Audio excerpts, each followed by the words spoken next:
അവധി ദിവസം ഒന്നല്ല, സത്യത്തിൽ 2 അവധി ദിവസങ്ങൾ ഒരുമിച്ച് കിട്ടിയ സമയത്തിൽ ഞങ്ങൾ നടത്തിയ ഒരു യാത്രയാണ്.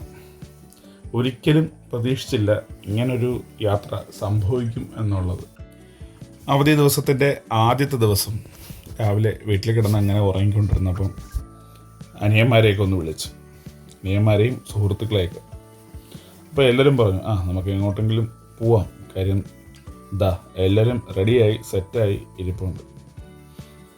ഞാനുണ്ട്, ശ്രീനാഥുണ്ട്, അനിയൻ അജയുണ്ട്, രാജേഷുണ്ട്, അടുത്ത സുഹൃത്ത് പ്രേംജിത്ത് കണ്ണനുണ്ട്. തെങ്കാശിയിൽ നിന്നും പറഞ്ഞ് തുടങ്ങിയ യാത്രയാണ്. പിന്നെ തണുപ്പ് ഉള്ള ഒരു സ്ഥലത്തേക്ക് പോകാമെന്ന് കരുതി നേരെ വന്നെത്തിയിരിക്കുന്നത് മൂന്നാറിലാണ്. ആറ്റിങ്ങൽ ചിറയൻകീഴിൽ നിന്ന് ഞങ്ങൾ നേരെ MC വഴി നേരെ പോയത് മൂന്നാറിലേക്കായിരുന്നു. ഒരു വ്യക്തമായ ധാരണകളോ പ്രീ ബുക്കിങ്ങുകളോ അല്ലെങ്കിൽ റൂം ബുക്കിംഗ് അങ്ങനത്തെ പരിപാടികളോ ഒന്നും ചെയ്യാതെയാണ് സത്യത്തിൽ ഈ ഒരു പോക്ക്. അതുകൊണ്ട് ഇതൊരു യാത്ര കൺഫേം ആണോ എന്ന് തന്നെ പലരും ചർച്ച ചെയ്തുകൊണ്ടിരിക്കുകയാണ്. അതിനിടയിൽ ഞാൻ വീഡിയോ എടുക്കുന്നതിൻ്റെ ഒരു ഫോട്ടോ കണ്ണൻ എടുക്കുന്നുണ്ട്. ആദ്യം പോയ വഴിയിൽ തന്നെ കണ്ട തേയിലത്തോട്ടത്തിൻ്റെ വ്യൂ പരമാവധി എടുക്കാനായിട്ടുള്ളൊരു ശ്രമം നടത്തുകയാണ്. റോഡിൻ്റെ കുറച്ചുകൂടെ മുന്നോട്ട് പോയ സമയത്ത് റോഡിൽ നിന്ന് വളരെ മനോഹരമായിട്ടുള്ളൊരു വ്യൂ, പ്രത്യേകിച്ചും മൂന്നാർ മലനിരകൾ ഇങ്ങനെ കിടക്കുന്നതിൻ്റെ ഒരു കാഴ്ച എത്ര ഭംഗിയാണെന്നറിയാം. നമ്മൾ യാത്രക്കാർക്ക്, പ്രത്യേകിച്ചും ട്രെക്കിംഗ് ഇഷ്ടപ്പെടുന്നവർക്ക് മലയുടെ കാഴ്ച എവിടെ നിന്ന് കണ്ടാലും അതൊരു അവരോട് പിടിച്ച് നിർത്തും. അവസ്ഥയിലൂടെയൊക്കെ യാത്ര ചെയ്യുന്ന സമയത്ത് നമുക്ക് കിട്ടുന്നൊരു ഫീല് വളരെ അത്രയ്ക്കും ഹൃദ്യമാണ്. അതുപോലെ തന്നെയാണ് മൂന്നാർ. പ്രത്യേകിച്ച് തണുപ്പും കൂടെ ആകുമ്പോഴത്തേക്ക് ഈ ചൂടുകാലത്ത് സമുദ്ര തീരത്തിൽ നിന്ന് ഞങ്ങൾ ഇത്രയും ഉയരമുള്ളൊരു ഹൈ റേഞ്ചിലേക്ക് ചെന്ന് കയറി, അതും ഇതുവരെയും ഒരു നല്ലൊരു റൂമിൻ്റെ ബുക്കിംഗ് ഡീറ്റെയിൽസ് പോലും കിട്ടിയിട്ടില്ല. അവധി ദിവസം ആയതുകൊണ്ട് എനിക്കറിയാം എന്തായാലും ഒരു റൂം കിട്ടാൻ ചാൻസ് വളരെ കുറവാണ്. അങ്ങനെ ഞങ്ങൾ എന്തും വരട്ടെ, ഇല്ലെങ്കിൽ റോഡിലോ കടത്തിണ്ണയിലോ പെട്രോൾ പമ്പിലോ എവിടെയെങ്കിലും കിടക്കാം എന്നൊക്കെ കരുതി ഞങ്ങൾ മുന്നോട്ട് പോവുകയാണ്. ഇതിനിടയിൽ ഈ മുന്നോട്ട് പോകുന്ന യാത്രയിൽ ഏകദേശം ഇത് സന്ധ്യ എടുത്തിട്ടുണ്ടായിരുന്നു. ഒരു അസ്തമയം കാണാനായിട്ട് ഭയങ്കര ഒരു ഭാഗ്യമുണ്ടായി. അതും ഒരു കോർണറിൽ. അത്ര ഒരു ഫീൽ ഗുഡ് വ്യൂ ആണെന്നുള്ളത് അത് നേരിട്ട് അവിടെ നിന്ന് അനുഭവിക്കുമ്പോഴേ മനസ്സിലാക്കാൻ പറ്റും. കുറച്ച് നേരത്തെ 5 മിനിറ്റോളം ഞങ്ങൾ അവിടെ നിന്ന് ആ കാഴ്ച കണ്ടതിന് ശേഷം ഒരു റൂം അത്യാവശ്യം കിട്ടി. 1800 രൂപയ്ക്ക് ഞങ്ങൾ 5 പേരെയും കൂടെ അവർ അവിടെ അക്കോമഡേറ്റ് ചെയ്തു. അഡീഷണൽ ബെഡൊക്കെ തന്നു. ഇവിടുത്തെ ഒരു ബാൽക്കണിയിൽ അനിയൻ അജയ് നിന്ന് സംസാരിക്കുന്നുണ്ട്. ആ ബാൽക്കണിയിൽ നിന്ന് പുറത്തോട്ടുള്ള കാഴ്ച രാത്രിയായതുകൊണ്ട് കാണാൻ പറ്റുന്നില്ല. ഞങ്ങളുടെ രാവിലെ തന്നെ ഞങ്ങൾ എണീച്ചു. ഏകദേശം വെളുപ്പാങ്കാലത്ത് ഒരു 5:30 മണിക്ക് എണീച്ച് ഞങ്ങളുടെ ഈ യാത്ര വട്ടവടയിലേക്കാണ്. മൂന്നാർ മാത്രം കണ്ട് മടങ്ങുന്നതിനേക്കാൾ വട്ടവട ഉറപ്പായിട്ടും ഒന്ന് പോകണമെന്ന് ആദ്യമേ ആഗ്രഹിച്ചിരുന്നു. പണ്ട്, അതായത് ഏകദേശം 1 വർഷത്തിന് മുമ്പ് ഞാനും ഇന്ദുവും ചിപ്പിയും കൂടെ ബുള്ളറ്റിൽ ഇതേ റൂട്ട് വന്നിട്ടുണ്ടായിരുന്നു. അപ്പം അതുപോലെ ആ ഒരു യാത്രയെ റീക്രിയേറ്റ് ചെയ്യണമെന്ന് തോന്നി. നേരം വെളുത്ത് വരുന്നതേ ഉണ്ടായിരുന്നുള്ളൂ. ഞങ്ങൾ ഏകദേശം റൂമിൽ നിന്ന് 5:15 കൂടി വെക്കേറ്റ് ചെയ്താണ് ഇറങ്ങിയിരിക്കുന്നത്. കാര്യം തിരിച്ച് ഞങ്ങൾ നേരെ വീട്ടിലേക്കാണ്. ഇതൊരു ബഡ്ജറ്റ് ഫ്രണ്ട്ലി യാത്ര ആയിരുന്നു എന്നുള്ളത് പല പ്രാവശ്യവും ഞാൻ ഓർമ്മിപ്പിക്കാനായിട്ട് ആഗ്രഹിക്കുന്നു. ചിറയൻകീഴിൽ നിന്ന് ഏകദേശം 5 പേര് പോയിട്ട് വരുമ്പോൾ പെർ ഹെഡ് ഒരു 2000-2500 രൂപയ്ക്കകത്ത് മാത്രമേ സത്യത്തിൽ മൂന്നാർ ട്രിപ്പിന് ഒരു ദിവസത്തെ, അത് പ്രത്യേകിച്ച് പറയുന്നു, ദിവസം കൂടുന്നതിനനുസരിച്ച് അതിൻ്റെ മറ്റ് ഡീറ്റെയിൽസും അല്ലെങ്കിൽ റേറ്റുകളും കൂടും. ഒരു പ്രഭാതം രാവിലെ ഈ വട്ടവട റൂട്ട് ഭയങ്കര ഭംഗിയാണ്. ഒന്ന് സൂര്യൻ ഉദിച്ച് വരുന്ന ഒരു കാഴ്ചകളും മഞ്ഞ്, അതായത് കോട മഞ്ഞ് ഇങ്ങനെ ഇറങ്ങി വരുന്നതൊക്കെ നമുക്ക് ഈ ഒരു റൂട്ടിൽ കാണാൻ പറ്റും. ഏകദേശം മൂന്നാറിൽ നിന്ന് 40-45 കിലോമീറ്ററോളം ദൂരമുണ്ട് വട്ടവട എന്ന് പറയുന്ന ഗ്രാമത്തിൽ. ആ ഗ്രാമത്തിൽ വളരെ തദ്ദേശീയമായ രീതിയിൽ കൃഷിയും കാർഷിക വൃത്തികളും അതുപോലെ തന്നെ ക്യാരറ്റും സ്ട്രോബെറിയൊക്കെ കൃഷി ചെയ്യുന്ന പാടങ്ങൾ അല്ലെങ്കിൽ ഫാമൊക്കെ നമുക്ക് കാണാൻ പറ്റും. നമുക്ക് ഫ്രഷായിട്ട് അവിടെ നിന്ന് പച്ചക്കറികൾ വാങ്ങിക്കുകയൊക്കെ ചെയ്യാം. അതിനോടൊപ്പം ആ കാഴ്ച നമ്മൾ കൊടൈക്കനാലിൽ പോകുമ്പോഴത്തേക്കും നമുക്ക് ഇത്തരത്തിലുള്ള ഒരു കാഴ്ച കാണാൻ പറ്റും. ഇത് മൂന്നാറിൻ്റെ ഭാഗത്തുള്ള ഒരു വട്ടവടയിലേക്ക് പോകുന്ന വഴിയിലുള്ളൊരു വ്യൂ ആണ്. ഞങ്ങളെപ്പോൾ പോകുമ്പോഴും അവിടെ ഒന്ന് ഇറങ്ങി ഒരു ലൈവ് വീഡിയോ എടുത്തിട്ടേ പോകാറുള്ളൂ. കാര്യം അത് അത്രയും മേൽ മനോഹരമായിരിക്കും. രാവിലെ, പ്രത്യേകിച്ച് രാവിലെ ആയതുകൊണ്ട് കാണാൻ നല്ല ഭംഗിയായിരിക്കും. പണ്ട് ഈ ഇറങ്ങുന്ന സ്ഥലത്ത് ഒരുപാട് കച്ചവടക്കാരുണ്ടായിരുന്നു. ഇപ്പം ഗ്യാസിൻ്റെയൊക്കെ ക്ഷാമം അനുഭവിക്കുന്നതുകൊണ്ടാവാം കച്ചവടക്കാർ വളരെ കുറവാണ് ആ റൂട്ടിൽ. അങ്ങ് വട്ടവട അടുത്ത് എത്താറാകുമ്പോഴാണ് നമുക്ക് കടകളൊക്കെ കണ്ടെത്താൻ പറ്റുന്നത്. ചായ മാത്രം കിട്ടുന്ന കടകൾ, അല്ലെങ്കിൽ മാഗി ഒക്കെ ഉണ്ടാക്കുന്ന കടകളൊക്കെ കാണാൻ പറ്റും. പ്രേംജിത്ത് പതുക്കെ നടന്ന് അവിടെ നിന്ന് ഒരു കാഴ്ച ആസ്വദിക്കുന്നതിൻ്റെ ഒരു സിനിമാറ്റിക് വ്യൂ പോലെ എടുക്കണമെന്നുള്ളത് നടത്തിയൊരു ശ്രമമാണ് കാണുന്നത്. യാത്ര പലപ്പോഴും നമ്മളെ മാറ്റും. മനുഷ്യൻ്റെ മനസ്സിനെ ഇത്രമേൽ സ്വാധീനിക്കുന്ന യാത്ര പോലുള്ള ഒന്ന് ഇല്ല എന്ന് ഞാൻ വിശ്വസിക്കുന്നു. യാത്ര മനുഷ്യനെ, ലോകത്തിനെ കാണാനും ലോകവുമായിട്ട് ഇടപെടാനും, നമ്മളിൽ മാത്രം ഒതുങ്ങുന്ന ആ ഒരു സർക്കിളിനെ തുറന്ന്, അല്ലെങ്കിൽ എല്ലാത്തിനെയും ഉൾക്കൊള്ളാൻ നമുക്ക് യാത്ര നമ്മളെ പഠിപ്പിക്കും. അത് മറ്റു പലതരം മനുഷ്യരായാലും ആഹാരമായാലും സ്ഥലങ്ങളായാലും അഡ്ജസ്റ്റ്മെൻറ്റ്, നമുക്ക് എല്ലാ രീതിയിലും അഡ്ജസ്റ്റ് ചെയ്യാനും ഒക്കെ നമ്മളെ പഠിപ്പിക്കുന്നത് യഥാർത്ഥത്തിൽ യാത്ര തന്നെയാണ്. അങ്ങനെ കണ്ണനോടൊപ്പം ഒരു സെൽഫി വീഡിയോയും കൂടെ എടുത്ത് ഞങ്ങൾ വീണ്ടും യാത്ര തുടരുകയാണ് വട്ടവടയിലേക്ക്. ഏകദേശം പിന്നെ നല്ല ദൂരമുണ്ട്. ഈ കാഴ്ച നമ്മളെ ഇങ്ങനെ നമുക്കെത്ര ഒരു ലൂപ്പിൽ പെട്ട പോലെയാണ്. അത് ഞാൻ അങ്ങനെ തന്നെ പറയും. ഒരു ലൂപ്പിൽ, ഈ തേയിലത്തോട്ടങ്ങൾക്കിടയിലുള്ള ഒരു ലൂപ്പിൽ കൂടെ നമ്മളിങ്ങനെ സഞ്ചരിച്ചുകൊണ്ടേയിരിക്കുന്നു. അതിനിടയിൽ കാണുന്ന ചെറിയ ചെറിയ കാഴ്ചകൾ ഇടയ്ക്ക്, അത് മാത്രമാണ് നമുക്കൊരു ഇതായിട്ട് തോന്നുന്നത്, ഒരു മാറ്റമായിട്ട് തോന്നുന്നത്. ഒരേ വഴി കൂടെയാണോ നമ്മൾ കടന്നു പോകുന്നത് നമുക്ക് പലപ്പോഴും തോന്നിയിരിക്കും. കാര്യം ഹൈ റേഞ്ച് അതിൻ്റെ ഭംഗി കൊണ്ട് നമ്മൾ ആ ലൂപ്പിൽ ഇങ്ങനെ ഇട്ട് കറക്കിക്കൊണ്ടിരിക്കും എന്നെനിക്ക് തോന്നിയിട്ടുണ്ട്. ഈ പോകുന്ന വഴി തന്നെ ഒരുപാട് തേയില ഇതുമായിട്ട് ബന്ധപ്പെട്ട ഫാക്ടറികൾ കാണാൻ പറ്റും, അല്ലെങ്കിൽ അത്തരം ഉൽപ്പന്നങ്ങൾ വിൽക്കുന്ന കടകൾ കാണാൻ പറ്റും.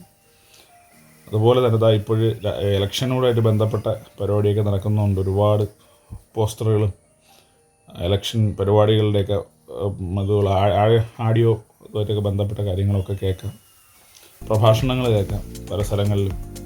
ഞങ്ങളങ്ങനെ അതെല്ലാം ആസ്വദിച്ച് എന്തെങ്കിലും കഴിക്കാം എന്നുള്ളൊരു സ്ഥലത്തേക്ക് അവിടെ എത്തി വണ്ടി നിർത്തിയതാണ്. ഒരു സദാ തട്ടുകട. ചേട്ടൻ അവിടെ വളരെ അവിടെ നിന്നുള്ളൊരു കാഴ്ച ഭയങ്കര രസമായിട്ട് തോന്നി. ഇങ്ങനെ കണ്ണെന്താ തണുപ്പ് കൂടിയുണ്ട്, അത് കടുപ്പിൻ്റെ സൈഡിൽ കൈയൊക്കെ വെച്ച് കൈയൊക്കെ ചൂടാക്കുന്നുണ്ട്. തണുപ്പായിരുന്നു, അത്യാവശ്യം നല്ല തണുപ്പ്, നല്ല ഉച്ചത്തിലേക്ക് എത്തിയിരുന്നു എന്ന് പറയുന്നതായിരിക്കും ശരി. കാര്യം മുകളിലേക്ക് പോകും തോറും ലാലേട്ടൻ പറഞ്ഞതുപോലെ തണുപ്പ് കൂടുന്നതിനോടൊപ്പം ഭക്ഷണത്തിൻ്റെ സ്വാദും കൂടും എന്ന് ഉറപ്പ് പറയുന്നു. ഒരു ചെറിയ കടയാണ്, 5 പേർക്ക് മാത്രം ഇരിക്കാൻ കഴിയുന്ന രീതിയിലൊരു കട. അതിനിടയിൽ വന്നൊരു നായ്ക്കുട്ടിയുടെ വീഡിയോ കൂടി പതുക്കെ എടുത്ത് കറികൾ വന്നിട്ടുണ്ട്. അവിടെ പ്രധാനമായിട്ടും ഇഡലി, ചമ്മന്തി, സാമ്പാർ, തക്കാളി ചട്നി, ഇത് മൂന്നുമാണ് പ്രധാനമായിട്ടുണ്ടായിരുന്നത്. അതുപോലോടൊപ്പം പൊറോട്ടയും. ഞാനൊരു പൊറോട്ട പ്രിയനായതുകൊണ്ട് ഞാൻ പൊറോട്ട ഓപ്റ്റ് ചെയ്തു. ബാക്കിയുള്ളവർ ഇഡലിയായിരുന്നു. അങ്ങനെ അതെല്ലാം പതിയെ കഴിച്ച് അവിടെ നിന്ന് പിന്നെയും യാത്ര തുടങ്ങി. നമ്മളിങ്ങനെ പോകുന്ന സമയത്ത് മുൻപ് ഇതേ സ്ഥലത്ത് കൂടെ നടത്തിയ യാത്രകൾ നമുക്കത് ഓർമ്മ വരും. എന്തും ചിപ്പിയുമായിട്ട് വന്ന സമയത്തും ഇതുപോലെ ഒരു ചെറിയ ചായക്കടയിൽ ഇരുന്ന് മാഗിയും അതുപോലെ ബ്രെഡ് ഓംലെറ്റും, എപ്പോഴും നമുക്ക് അവിടെ ആക്സസിബിളായിട്ട് കിട്ടുന്നൊരു 2 ഫുഡ് എന്നുണ്ട്. ഒന്ന് മാഗി, അതുപോലെ തന്നെ ഈ പറയുന്ന ബ്രെഡ് ഓംലെറ്റ്. ഇത് അവിടെ എപ്പോഴും ഇത് കണക്കത്തെ ചെറിയ രീതിയിലുള്ള തട്ടുകടകളിൽ കാണുവാനായിട്ട് പറ്റും. തേയിലത്തോട്ടത്തിൽ ജോലിക്ക് പോകുന്ന ചേച്ചിമാരാണ്. തേയില എപ്പോഴും നമുക്ക് വളരെ നല്ല റേറ്റിൽ കമ്പനി തന്നെ തരുന്ന തേയില പൊടി നമുക്ക് വാങ്ങിക്കാൻ പറ്റും. ചില ഔട്ട്ലെറ്റുകളുണ്ട്, വലിയ ഔട്ട്ലെറ്റുകൾ നമുക്ക് ഈ വഴി തന്നെ കാണാൻ പറ്റും. അങ്ങനെ അതെല്ലാം കണ്ട് ഞങ്ങൾ വീണ്ടും മുന്നോട്ട്. ഓരോ യാത്രയിലും നമുക്ക് കിട്ടുന്ന കുറേയേറെ ഓർമ്മകളുണ്ട്. അത് ഓരോ യാത്രകളും ഈ ഇത്തരത്തിലുള്ള അൺഎക്സ്പെക്റ്റഡ് ആയിട്ടുള്ള യാത്രകളാണ് പലപ്പോഴും നമുക്ക് ഇത്രയും ഭംഗി തരുന്നത്. അത് പ്രത്യേകിച്ച് പറയേണ്ടത്. ഒരു പ്ലാനിലും അല്ലെങ്കിൽ നമ്മൾ ഒരു തരത്തിലുള്ള ധാരണകളും ഇല്ലാതെ സംഭവിക്കുന്ന, അപ്രതീക്ഷിതമായിട്ട് സംഭവിക്കുന്ന ചില യാത്രകളുണ്ട്. സത്യത്തിൽ അതിനാണ് ഭംഗി കൂടുതൽ എന്ന് വ്യക്തിപരമായിട്ട് എനിക്കൊരു അഭിപ്രായമുണ്ട്. നിങ്ങളുടെ അഭിപ്രായം കമൻറ്റിൽ നിങ്ങൾക്ക് രേഖപ്പെടുത്തും. കണ്ണനെ പതിയെ, രഞ്ജിത്ത് കണ്ണനെ പതിയെ ഞങ്ങൾ തേയിലത്തോട്ടത്തിനിടയിലോട്ട് കയറ്റി നിർത്തി ഒരു വീഡിയോ എടുക്കുന്നുണ്ട്. അതിനോടൊപ്പം ഒരു വശത്ത് കൂടെ ഞാനും നിന്നൊരു 360 ഡിഗ്രി ഒരു കറക്കം കറങ്ങാനായിട്ട് നോക്കിയിട്ടുണ്ട്. ഈ റോഡിൻ്റെ വശത്ത് നിന്നാൽ ചുറ്റുമുള്ള ആ ഒരു ഭാഗം തന്നെ മുഴുവനും കാണാൻ പറ്റും. അങ്ങനെ കറങ്ങി വീഡിയോ ഒക്കെ എടുത്ത് അനിയൻ അജയ് നടന്നു വരുന്നതിൻ്റെ ഒരു ചെറിയ സ്ലോ മോഷനാണ് ഉദ്ദേശിച്ചത്. അവിടെ നിന്ന് യാത്ര പിന്നെയും മുന്നോട്ട്. ഞാൻ ആദ്യമായിട്ട് മൂന്നാർ വരുന്നത് വർഷങ്ങൾക്ക് മുമ്പ് ഓഫീസിൽ നിന്ന് ഒരു കൂട്ടം സ്റ്റാഫുകളോടൊപ്പം ഞങ്ങൾ അദ്ദേഹത്തിൻ്റെ അതിലൊരാളുടെ വീട്ടിൽ, അദ്ദേഹത്തിൻ്റെ വൈഫിൻ്റെ വീട് ഇടുക്കിയിലായിരുന്നു. അങ്ങനെ അവിടെ നിന്ന് തിരിച്ച് വരുന്ന വഴി മൂന്നാർ വഴിയാണ് ഞങ്ങൾ വന്നത്. അന്ന് പക്ഷേ ഒരു ഉച്ചനേരം മാത്രം, അറ്റ്ലീസ്റ്റ് ഒരു 1-1.5 മണിക്കൂർ മാത്രം ഞങ്ങൾ നേരെ മാട്ടുപ്പെട്ടി ഡാം മാത്രം കണ്ട് തിരിച്ച് പോവുകയായിരുന്നു. പിന്നെ വരുന്നത് ഞങ്ങൾ അച്ഛനും ഞാനും ശ്രീനാഥൊക്കെ കൂടെ ഞങ്ങൾ കൊടൈക്കനാലിൽ നിന്ന് മൂന്നാറിലേക്ക് ഒരു യാത്ര നടത്തി. അതും സത്യത്തിൽ വൈകുന്നേരമാണ് ഞങ്ങൾ എത്തിയത്. അപ്പോൾ ഈ 2 തവണയും മൂന്നാറിനെ ഔട്ടറിൽ കൂടെ ഒന്ന് കണ്ടുപോകാനല്ലാതെ വ്യക്തമായിട്ടൊന്നും ആസ്വദിക്കാൻ കഴിഞ്ഞിട്ടില്ല. പക്ഷേ മുഴുവൻ സമാധാനമായിട്ട് ഞങ്ങൾ നിന്ന് കണ്ടത് ഞാനും ഇന്ദുവും ചിപ്പിയും കൂടെ ഞങ്ങൾ നടത്തിയ ബുള്ളറ്റ് യാത്രയിലുണ്ട്. അത് അങ്ങനെ തന്നെ കാണാൻ വേണ്ടിയിട്ട് ആണ് ബുള്ളറ്റിൽ പോയത്. അങ്ങനെ ഞങ്ങൾ വട്ടവട എന്ന് പറയുന്ന സ്ഥലത്ത് എത്തിയിട്ടുണ്ട്. എല്ലായിടത്തും ഇലക്ഷൻ്റെ നല്ല രീതിയിലുള്ള ബഹളം കേൾക്കാൻ പറ്റും. പ്രത്യേകിച്ച് നിങ്ങൾ ശ്രദ്ധിച്ച് നോക്കിയാൽ മനസ്സിലാകും, ഇതൊരു തമിഴിലുള്ള അനൗൺസ്മെൻറ്റുകളാണ് പലപ്പോഴും ഇവിടെ കേൾക്കുന്നത്. കാര്യം ഭൂരിപക്ഷം ഇവിടെ ഒരുപാട് പേര് തമിഴ് ജനതയാണ്. പണ്ട് തമിഴ്നാട്ടിൽ നിന്ന് തേയില സംബന്ധമായിട്ടുള്ള ഉൽപ്പന്നങ്ങളുടെ അല്ലെങ്കിൽ തേയില ഫാക്ടറിയിലൊക്കെ ജോലി ചെയ്യാനായിട്ട്, തേയില പാടങ്ങളിൽ ജോലി ചെയ്യാനായിട്ട്, തോട്ടങ്ങളിൽ ജോലി ചെയ്യാനായിട്ട് ആൾക്കാരെ കൊണ്ടുവന്നിരുന്നു. തമിഴ്നാട്ടിൽ നിന്ന് വന്നിരുന്നു. അവരാണ് ഇവിടെ കൂടുതലും ഇന്ന് ഇവിടെ താമസിക്കുന്നത്. അപ്പം അവർക്ക് മനസ്സിലാവാൻ അല്ലെങ്കിൽ അവരുടെ ഒരു ഭാഷയിലും കൂടെയാണ് അനൗൺസ്മെൻറ്റുകളും പല ബോർഡുകളും നമുക്ക് തമിഴിൽ കാണാൻ പറ്റും. എല്ലായിടത്തും പോലെ രാഷ്ട്രീയം വളരെ വലിയ രീതിയിൽ ചർച്ച ചെയ്യപ്പെടുന്നുണ്ട്. ഈ പറയുന്ന ആഡിയോ സ്പീച്ചിൽ അല്ലെങ്കിൽ ഈ മൈക്കിൽ പറയുന്ന കാര്യങ്ങളിൽ പലതിനകത്തും രാഷ്ട്രീയം വളരെ കുലങ്കുഷമായിട്ട് ചർച്ച ചെയ്യുന്നുണ്ട്. ഞങ്ങളെ യാത്രയെ അത് ബാധിക്കാതെ അല്ലെങ്കിൽ അതിനെ കൂടുതൽ ശ്രദ്ധിക്കാൻ നിൽക്കാതെ ഞങ്ങൾ മുന്നോട്ട് പോവുകയാണ്. റോഡ് വളരെ ചെറുതാണെന്ന് മാത്രമല്ല ഓഫ് റോഡ് പോലെ നമുക്ക് അനുഭവപ്പെടും. അത് യഥാർത്ഥത്തിൽ ഇപ്പോൾ ഈ കിടക്കുന്ന പോലുള്ള നല്ല ജീപ്പിലൊക്കെയാണ് പോവേണ്ടത്. കാര്യം എങ്കിലും കുറേ കൂടെ നന്നായിട്ടത് നമുക്ക് ഇത് ചെയ്യാൻ പറ്റും. പക്ഷേ ശ്രീനാഥിൻ്റെ വളരെ കരുതലോടുകൂടിയുള്ള ഒരു യാത്ര, ഈ ഡ്രൈവിങ്ങിൽ അത് നമുക്ക് എൻജോയ് ചെയ്യാൻ പറ്റുന്നുണ്ട്. ആ ഒരു ഓഫ് റോഡാണെങ്കിലും കാറിന് ഒരുപാട് സ്ട്രെയിൻ കൊടുക്കാതെ ഞങ്ങൾ പോയി. ഈ 2 വശത്തുമുള്ള കാഴ്ചകൾ നമുക്ക് സാധാരണക്കാരായിട്ടുള്ള ജനങ്ങളുണ്ട്, ചെറിയ ചെറിയ കടകളുണ്ട്, ഒരുപാട് ഹോം സ്റ്റേകൾ നമുക്ക് കാണാൻ പറ്റും. വളരെ അഫോർഡബിൾ റേറ്റിൽ ഹോം സ്റ്റേകൾ, അതുപോലെ തന്നെ ടെൻറ്റുകൾ ഒക്കെ നമുക്ക് ഈ പോകുന്ന വഴിയിൽ കാണാൻ പറ്റും. ടെൻറ്റുകൾ നമുക്ക് നല്ല വില കുറച്ച് അവിടെ കിട്ടും. നേരത്തെ പക്ഷേ ബുക്ക് ചെയ്യണം. അതാണ് ഏറ്റവും പ്രധാനമായിട്ട് പറയാനായിട്ടുള്ളത്. അങ്ങനെ ഞങ്ങൾ വട്ടവടയിലെ കാഴ്ചകളൊക്കെ കണ്ട് അതിൻ്റെ ഏറ്റവും മുകൾ ഭാഗം വരെ പോയി അങ്ങനെ ആസ്വദിച്ചങ്ങനെ പോവുകയാണ്. ഉറപ്പായിട്ടും കേരളത്തിൽ താമസിക്കുന്നവർ എന്തായാലും വിസിറ്റ് ചെയ്തിരിക്കേണ്ട ഒരു സ്ഥലം തന്നെയാണ് മൂന്നാറായാലും വട്ടവടയായാലും. അങ്ങനെ അപ്രതീക്ഷിതമായിട്ട് സംഭവിച്ച ഈ ഒരു യാത്ര വളരെ സന്തോഷകരമായി അനുഭവപ്പെട്ടു. അടുത്ത യാത്രയിൽ വീണ്ടും കാണാം. നന്ദി.